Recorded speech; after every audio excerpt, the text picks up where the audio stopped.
Hello everyone. AHC academy में NEET repeaters and foundation की classes start हो चुकी हैं। बहुत बच्चों ने रजिस्टर कर लिया हुआ है और क्लासेस अटेंड करनी स्टार्ट कर दी हैं। सीट्स बहुत लिमिटेड हैं। जल्दी से जल्दी AHC एकेडमी विजिट करें।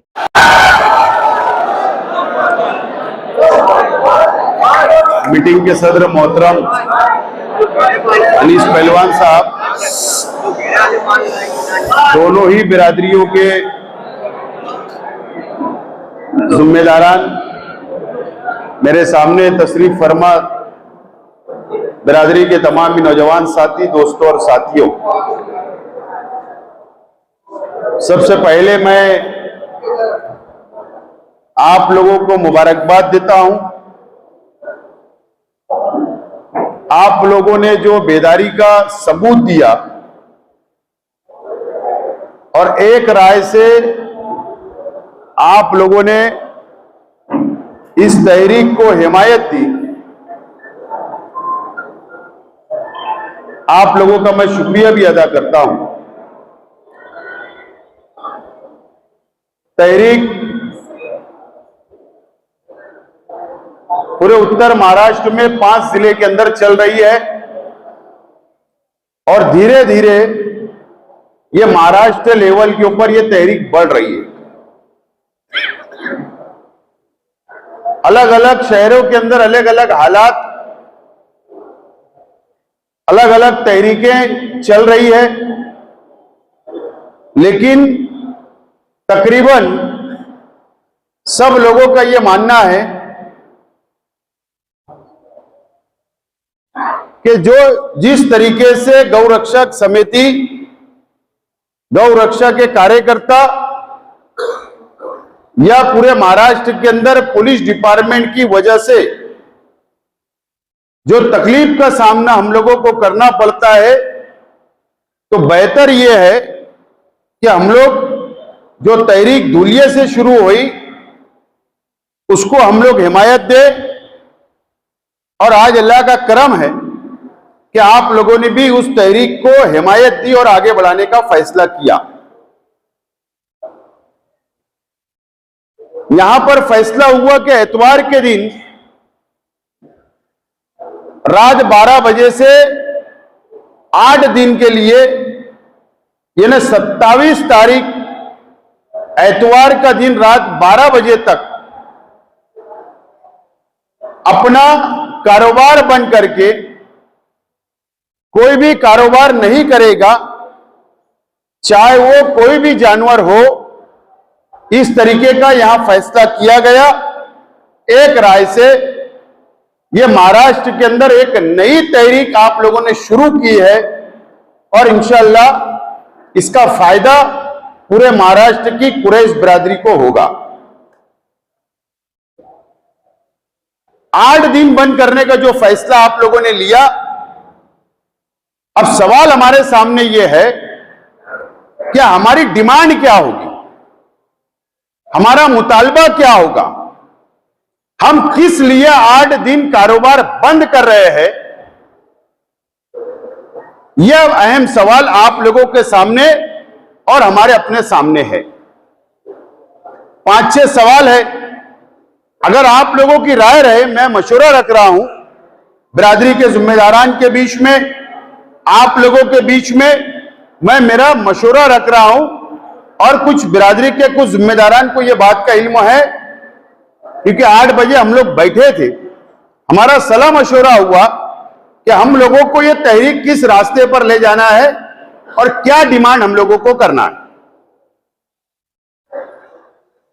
अब हम सरकार के पास या मालेगांव शहर की पुलिस डिपार्टमेंट के पास या म्युनिसिपल कमिश्नर के पास या कॉटन मार्केट के अंदर या जो कंपनियां यहां पर चल रही है उनके पास या आरटीओ के पास हमारा क्या मुतालबा होना चाहिए। पहला मेरा मशवरा है, जब मैं मेरी मुकम्मल बात कर लूंगा, तमाम ही मशवरे आपके सामने रख दूंगा, तो मैं चाहता हूं कि जिम्मेदारान खुद माइक ले और उसके ऊपर एक राय वापस करे। अगर इख्तिलाफ होगा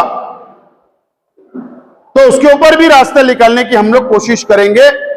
बहरहाल पहला हमारा मुतालबा यह होना चाहिए कि अगर काला जानवर, अगर सरकार चाहे वो महाराष्ट्र की हो चाहे मरकजी हुकूमत हो, हमको इजाजत दी है कि काला जानवर हम लोग स्लॉटर कर सकते हैं, काट सकते हैं, बेच सकते हैं और खा सकते हैं, यह कानून ने हमको इजाजत दी।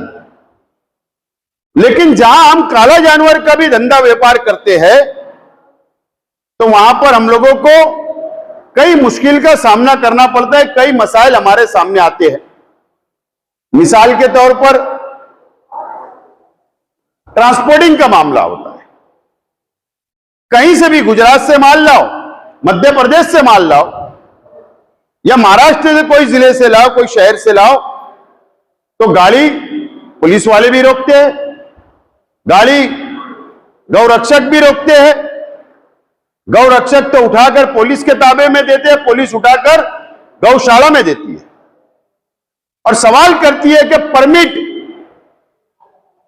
जो जिस गाड़ी के अंदर तुम माल ला रहे हो तो उसका परमिट कहां है? हमारे पास परमिट हमको नहीं मिलता। फिर बोलते हैं कि ओवरलोड गाड़ी है, एक गाड़ी में 12 जानवर लाना चाहिए तो आप तो 18 ला रहे हो। तो सबसे पहला डिमांड हमारा आरटीओ के पास, पुलिस डिपार्टमेंट के पास होना चाहिए और जो व्यापारी प्राइवेट स्लॉटर के अंदर काला जानवर देते हैं तो वो कंपनी के लोग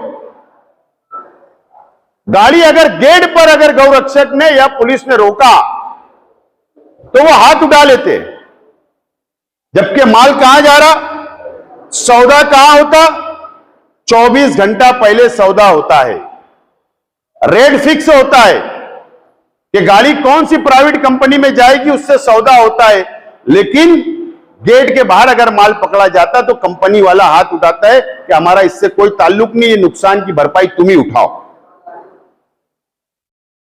मेन बात है परमिट।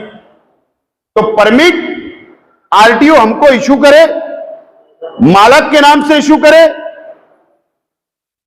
और मालक के नाम का जो माल आएगा उसको पुलिस ने रोकना नहीं चाहिए। इस तरीके का पहला मुतालबा हमारा होना चाहिए, नंबर 1। नंबर 2, क्या अभी आपने देखा कि 2 दिन पहले या कल की सुबह की बात है शायद, महाराष्ट्र की असेंबली के अंदर एक बीजेपी के एमएलए ने आवाज उठाई, सवाल उठाया कि सरदार टाकिस की गटर के अंदर खून का पानी आता है और वो मौसम नदी के अंदर जाता है। आपको याद होगा, मैंने बहुत दिन से यह तहरीक चल रही, उस वक्त मैंने यह बात मीडिया के सामने बोला था कि जरूरी नहीं है कि गटर में से बहता हुआ लाल पानी वो खून हो। मैंने कहा था कि बहुत रंगाड़ खाते चलते हैं शहर के अंदर, हो सकता लाल रंग का सूत को रंगते होंगे तो वो भी पानी हो सकता, लेकिन ठीक है,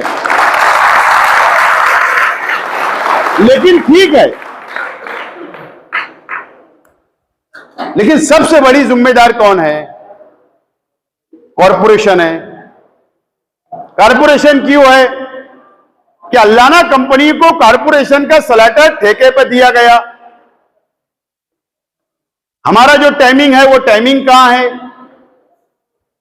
जो फीस आज 750 रुपया है ना,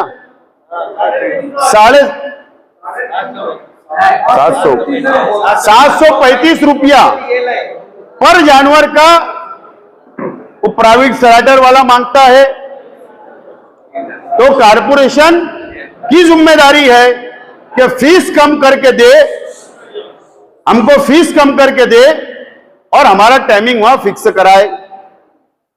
तो जाहिर सी बात है कि काला जानवर वहां कटेगा, लोग दुकानों पर लाएंगे, आवाम को बेचेंगे और हलाल कमाई खाएंगे। तो ये जिम्मेदारी कारपोरेशन की है। तो दूसरा डिमांड कि वहां की फीस कम की जाए और उसके बाद वहां पर हमारा टाइमिंग फिक्स किया जाए, ये दूसरी डिमांड होगी। तीसरी डिमांड हमारी ये होना चाहिए कि जो मार्केट कमेटी है, मार्केट कमेटी के अंदर जो शेतकरी, जो किसान जानवर लाते हैं और हमारे वहां पर जो कम से कम जो लाइसेंस मार्केट कमेटी के जिन लोगों के पास है, जो धंधा व्यापार वहां पर करते हैं, लेन देन करते हैं, तो शेतकरी तो मार्केट कमेटी के अंदर बेचकर चला जाता बेचारा, लेकिन माल वहां से बाहर निकालने के वक्त गौ रक्षक के लोग जो गेट पर खड़ा रहकर पूरा मार्केट को घेर लेते हैं, तो हमको वहां पर सपोर्ट मिलना चाहिए, पुलिस की सुरक्षा मिलना चाहिए काले जानवर को हमारे घर तक लाने के लिए। यह हमारी तीसरी डिमांड होना चाहिए। चौथी डिमांड, पांजरा पुल के अंदर 10 सालों में या 5 ही साल का हिसाब हम पूछना चाहते कि जो काला जानवर पकड़ा गया, वरलोड है उसके नाम पे, अलग अलग नाम पर पकड़ा गया, जब देश के कानून ने, महाराष्ट्र के कानून ने हमको इजाजत दी है खरीदने का भी, बेचने का भी, काटने का भी, खाने का भी, तो फिर ये गौशाला के अंदर ये क्यों जाते? जितना जमा हुआ हमको हिसाब दो, कोर्ट का ऑर्डर भी ये नहीं मानते। ये हमारा मुतालबा होना चाहिए। पांचवा कि जो प्राइवेट कंपनी जितनी मालेगांव शहर में चल रही, जो मजदूरी वहां पर करते हैं, 300, 350, 400 रुपये के अंदर मजदूरी करते हैं और 12 घंटे काम लेते हैं, 12 घंटा काम लिया जाता है, तो ये फैक्ट्री एक्ट के उल्लंघन है, कानून के खिलाफ है। 8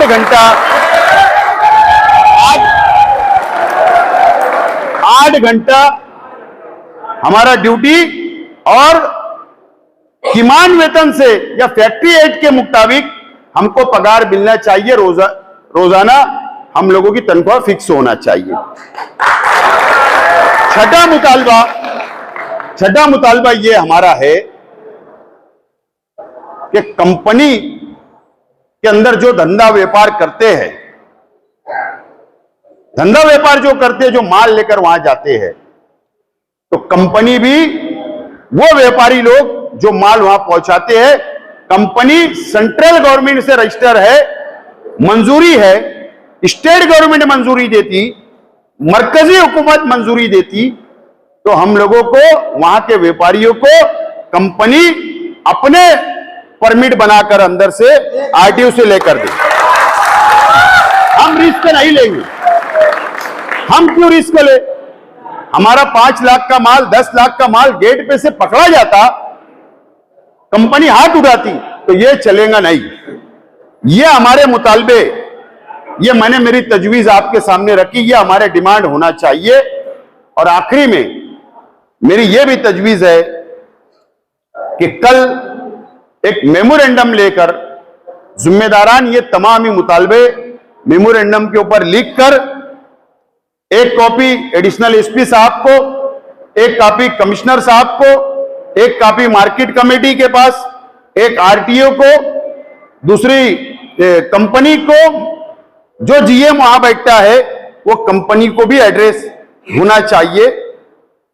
और ये डिमांड हमारी होना चाहिए, एतवार की रात 12 बजे से 27 तारीख की एतवार की रात 12 बजे, इस 8 दिन का टाइम